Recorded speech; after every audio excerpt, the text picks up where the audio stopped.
ഹൈന്ദവ ദൗത്യം എന്ന് പറയുന്നത് എല്ലാത്തിനെയും ചേർത്ത് നിർത്തുന്ന ഇൻക്ലൂസീവ് ആയിട്ടുള്ള ഒരു മിഷനാണ്. അല്ലാതെ ഭിന്നിപ്പിക്കലല്ല, ശത്രുക്കളാക്കലല്ല, മനുഷ്യരെ ഭിന്നിപ്പിക്കലല്ല.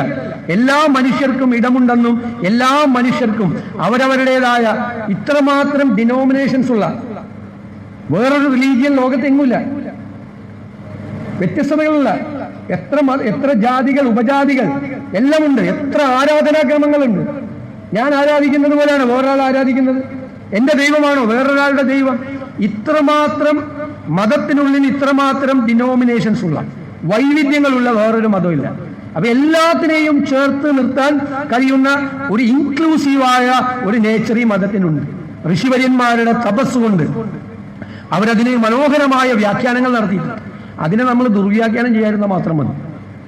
മതങ്ങളെ പലപ്പോഴും തകർത്തിട്ടുള്ളത്, എല്ലാ മതങ്ങളെയും തകർത്തിട്ടുള്ളത് പൗരോഹിത്യമാണ്.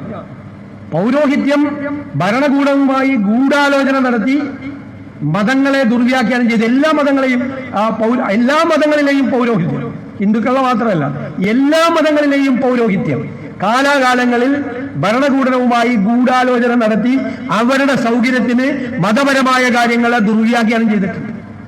ഈ ഭരണകൂടവുമായി മതങ്ങൾക്കുള്ള ബന്ധം വലിയ കുഴപ്പമാണ്. അതാണ് പ്രശ്നം. എല്ലാ മതങ്ങൾക്കുള്ള പ്രശ്നം അതാണ്. യഥാർത്ഥ മതത്തിന്റെ സത്ത, അതിന്റെ അന്തസാരം, അത് മനുഷ്യരിലേക്ക് എത്തിക്കുക എന്നുള്ളതാണ്.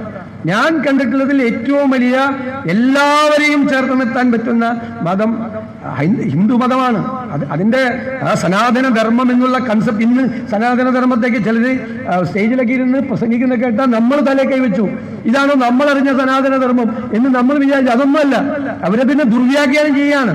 അതിനൊക്കെ വിശാലമായ, നമ്മുടെ അതിരുകളില്ലാത്ത ആകാശം പോലെ വിശാലമായ കാഴ്ചപ്പാടാണ്. എല്ലാത്തിനെയും ചേർത്ത് നിർത്തുന്ന ഒന്നാണ്. ആ ഒരു ചർച്ചകളിലേക്കാണ് നമ്മൾ ഇതുപോലുള്ള വലിയ സമ്മേളനങ്ങൾ കൊണ്ടുപോകേണ്ടത്.